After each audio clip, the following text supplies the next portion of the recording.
माता पार्वती के तेजस्वी पुत्र भगवान कार्तिकेय की अद्भुत कथा।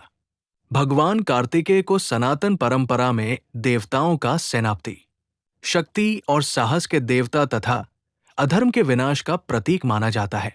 उनके अनेक नाम हैं: कार्तिकेय, स्कंद, कुमार, षडानन, षणमुख, सुब्रमण्य और मुरुगन। लेकिन भगवान कार्तिकेय का जन्म क्यों हुआ, उन्हें 6 मुख कैसे प्राप्त हुए और उन्होंने शक्तिशाली असुर तारकासुर का वध कैसे किया, आइए जानते हैं पूरी कथा। बहुत प्राचीन समय की बात है। तारकासुर नाम का एक अत्यंत शक्तिशाली असुर था। उसने भगवान ब्रह्मा को प्रसन्न करने के लिए घोर तपस्या की। उसकी तपस्या इतनी कठोर थी कि तीनों लोकों में उसका प्रभाव दिखाई देने लगा। अंततः ब्रह्मा जी उसके सामने प्रकट हुए और वरदान मांगने को कहा। तारकासुर ने ऐसा वरदान मांगा कि उसका वध केवल भगवान शिव के पुत्र के हाथों ही हो सके। तारकासुर को विश्वास था कि भगवान शिव विवाह नहीं करेंगे और उनका पुत्र होना बहुत कठिन होगा। इसलिए उसे लगा कि वो लगभग अजेय हो गया है। वरदान प्राप्त करने के बाद तारकासुर का अहंकार बढ़ गया। उसने देवताओं और ऋषि मुनियों को परेशान करना शुरू कर दिया। देवता उसके अत्याचार से चिंतित होकर ब्रह्मा जी और भगवान विष्णु की शरण में पहुंचे। तब उन्हें पता चला कि तारकासुर का अंत केवल भगवान शिव के पुत्र के हाथों ही संभव है। लेकिन उस समय भगवान शिव संसार से विरक्त होकर गहन तपस्या में लीन थे। इसी बीच माता सती ने पुनः पार्वती के रूप में जन्म लिया।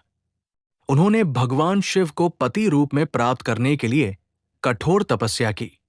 माता पार्वती की भक्ति और तपस्या से प्रसन्न होकर भगवान शिव ने उन्हें स्वीकार किया।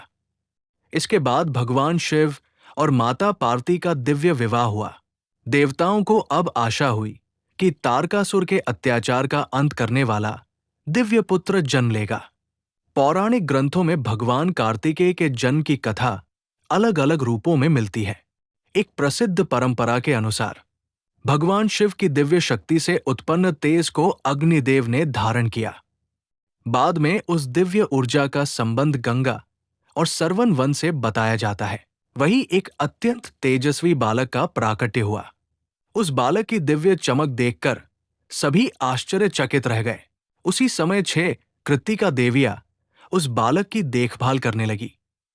जब 6 माताओं ने उसे अपना दूध पिलाना चाहा, तब उस दिव्य बालक ने 6 मुख धारण कर लिए ताकि वो सभी माताओं का स्नेह स्वीकार कर सके।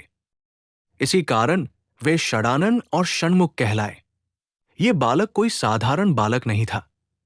उसमें अद्भुत तेज, साहस और युद्ध कौशल था।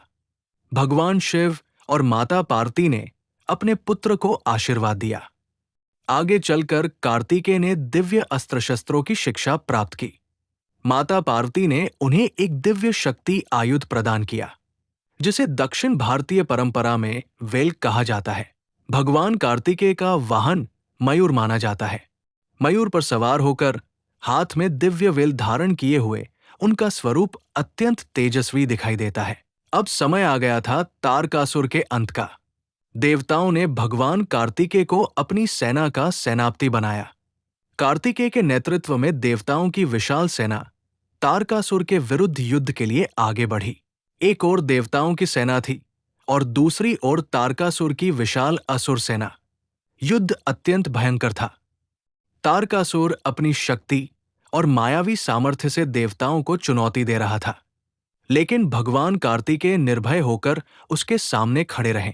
तारकासुर ने अनेक अस्त्र चलाए, लेकिन कार्तिकेय ने अपने दिव्य अस्त्रों से उनका सामना किया। अंततः कार्तिकेय और तारकासुर आमने सामने आ गए। आकाश में बिजली चमकने लगी। चारों ओर दिव्य ऊर्जा फैल गई। भगवान कार्तिकेय ने अपनी दिव्य शक्ति को एकत्र किया और अपने वेल से तारकासुर पर निर्णायक प्रहार किया।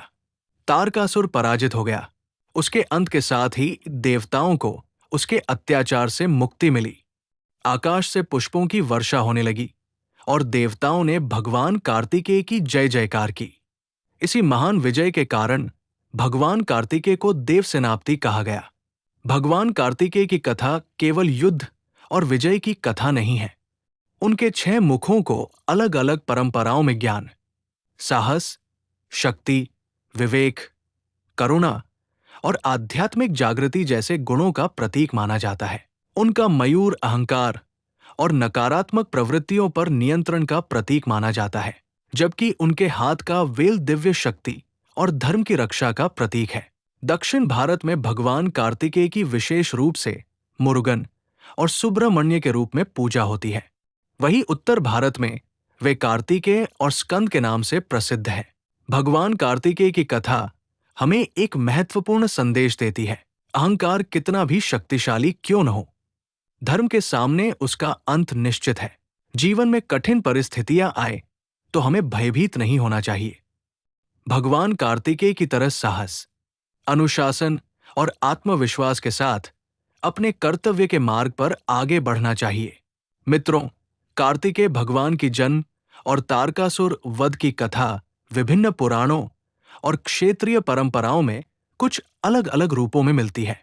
ये कथा उन्हीं प्रमुख धार्मिक परंपराओं का सरल रूप है। यदि आपको भगवान कार्तिकेय की ये दिव्य कथा पसंद आई हो तो वीडियो को लाइक करें, अपने परिवार और मित्रों के साथ शेयर करें और सनातन धर्म की ऐसी ही ज्ञानवर्धक कथाओं के लिए हमारे चैनल को सब्सक्राइब करना न भूलें।